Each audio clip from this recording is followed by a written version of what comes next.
Hi guys, I'm back with yet another video. Welcome to my channel. If you are here after my first few videos, thank you so much for coming back. I really do appreciate it. If you're here for the first time, I don't believe in coincidences, so welcome to you as well.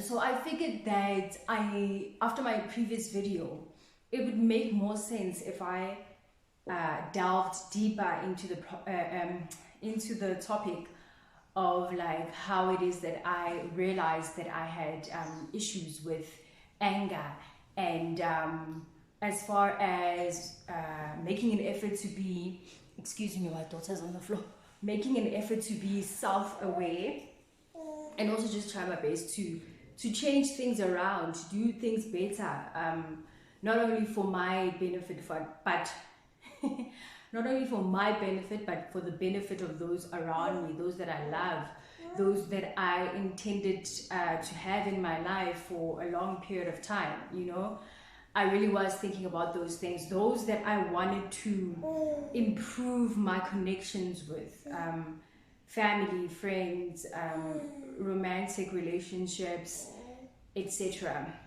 So I thought I would just take it from where we left off. I had explained to you guys that throughout my high school career, I was facing challenges, not being approachable to people because that I had just created this protective shell over myself, and I was, very quick to react.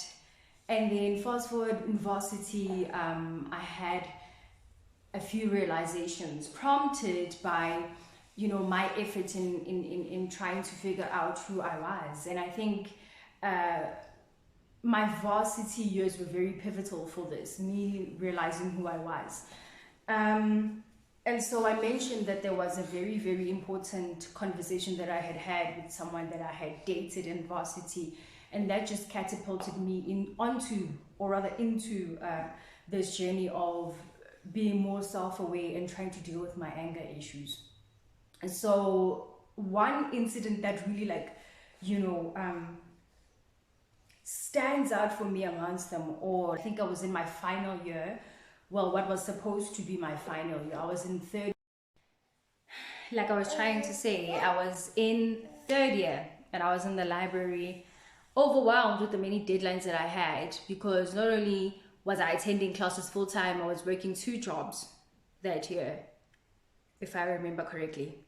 Whether it was 1 job or 2, I was overwhelmed. I was way in over my head, to say the least.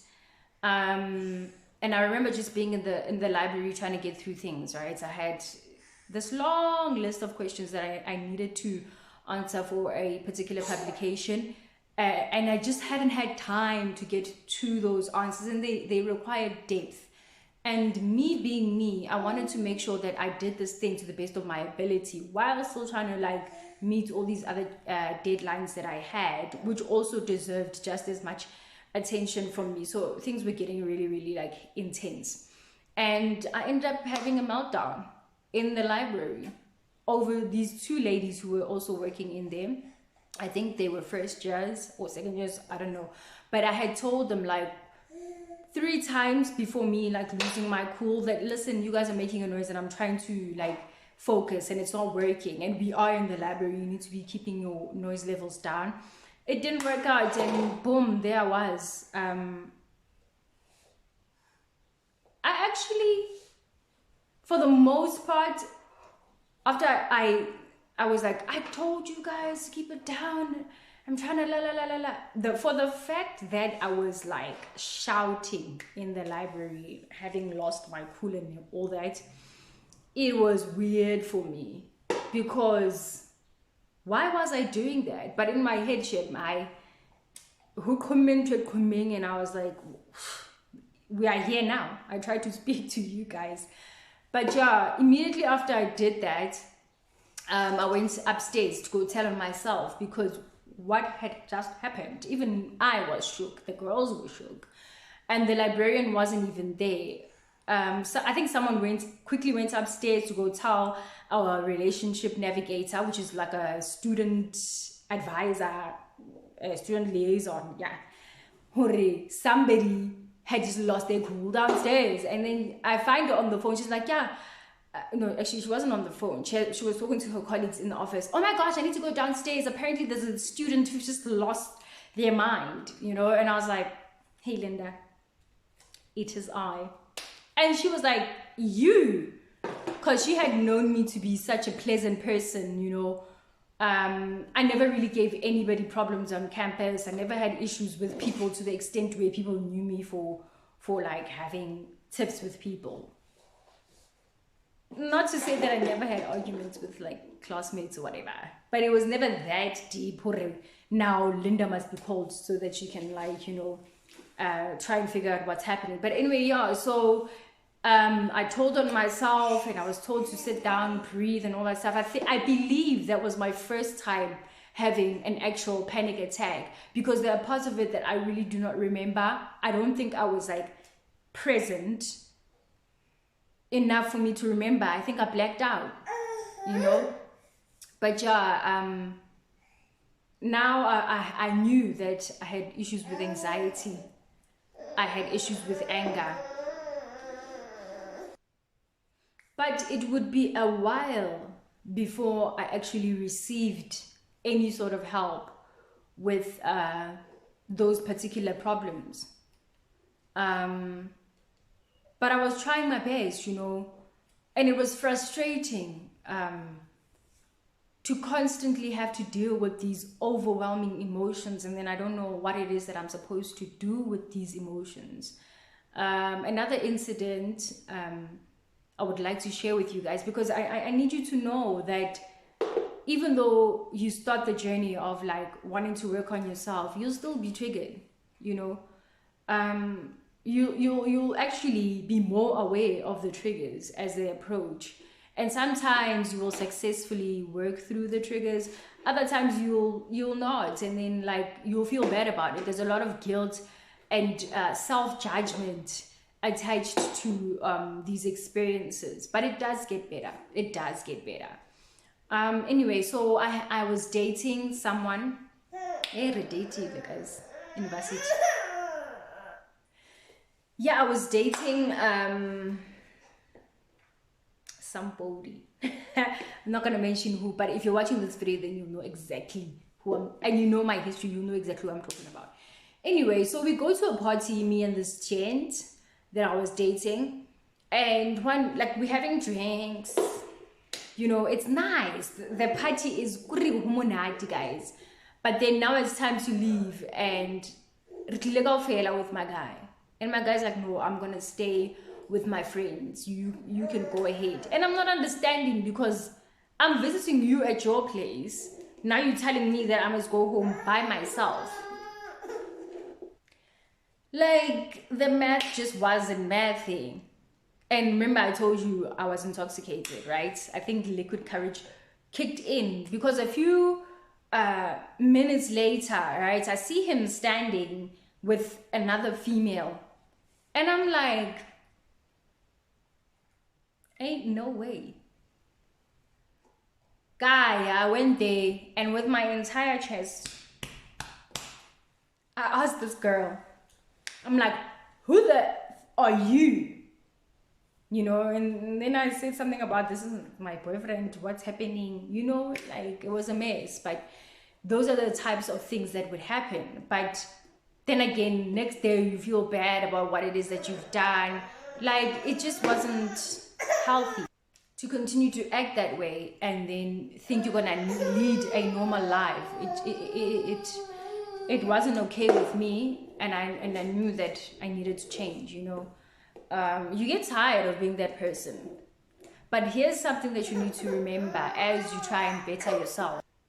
There are going to be people who are not happy with the fact that you want to change and be better, because you're their entertainment. Hello.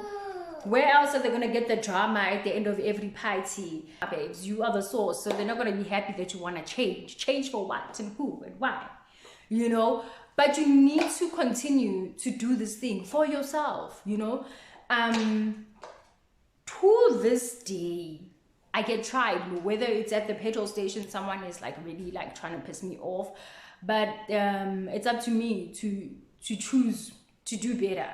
And I must say, I've really come a long way. I'm not as easy to anger, you know, and I'll tell you why that is. I've had the help of professionals, and I've dealt with some of the issues attached to you know, what I was struggling with doing, which is to express myself in a healthy manner. Like I'm saying, the people around you, the ones that don't quite understand that you're doing this thing and you are genuine in your desire to be better, they won't want that for you, because like I said, you were the entertainment, and for a while they will try to deliberately trigger you. For a while they'll think you're being fake, you are fake woke or whatever, but continue to press on, because at the end of the day, you don't need to be explaining to anyone why it is that you're doing things to better yourself. And some people are married, they are married to the old version of you, and they will not let that old version of you go, because it benefits them. It tells a particular story of you that they are comfortable with. So take those people and situations out of your mind, because you are allowed to change as a person and be better, and do it for yourself. You deserve to experience yourself in a way that is not connected to guilt and shame and all those things. I could today, after making this video, get into a situation that triggers me and I lose my ish, and I'll still feel bad. But at the end of the day, now more than ever, I have learned to be more kinder to myself in those kinds of situations. I don't judge myself as harshly, because I know what I'm dealing with, you know. I know what I'm dealing with. I know how far I've come. And yes, it still feels bad. And I'll continue to say this, because I want you to be aware that it's not going to be a smooth ride immediately after you realize that you need help. That's just how it is. And I remember someone telling a boyfriend of mine at the time that, listen, like I think it was in my presence even, he was like, listen, this girl has got serious issues. She comes from a broken background, so you can't marry her. You can't marry her because you're going to have issues. You can't carry on with this relationship, etc., etc.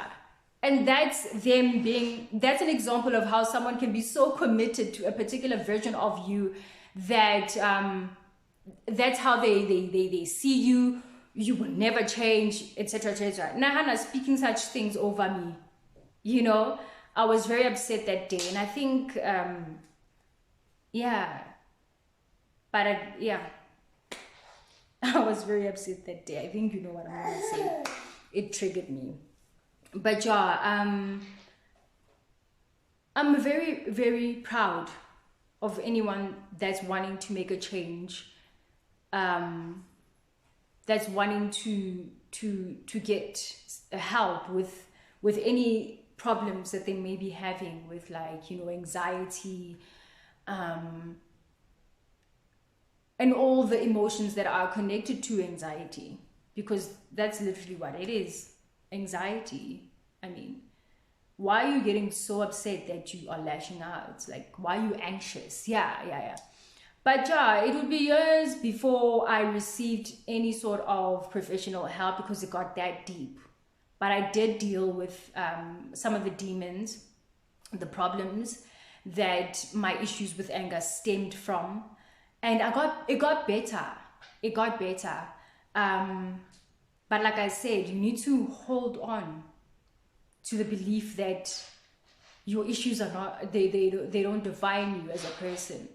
No matter how hard someone may try to bring up who you used to be, no matter how hard someone may try to pull you back to being that person, you still deserve a healthier, better you. And I love it for you if you started the journey. I love it for you if you're thinking about starting that healing journey. Be blessed and know that you're loved regardless. You can rewrite your story, start from scratch.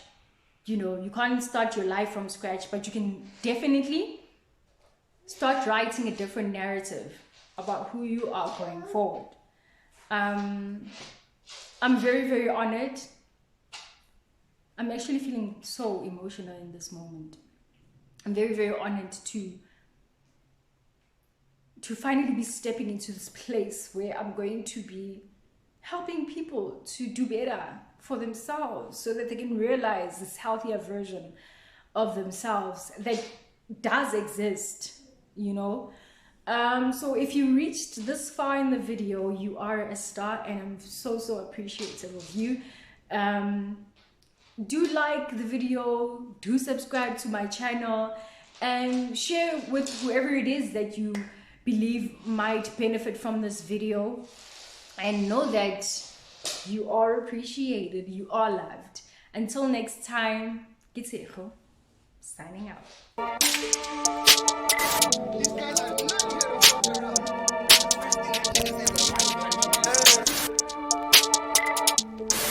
fuck around.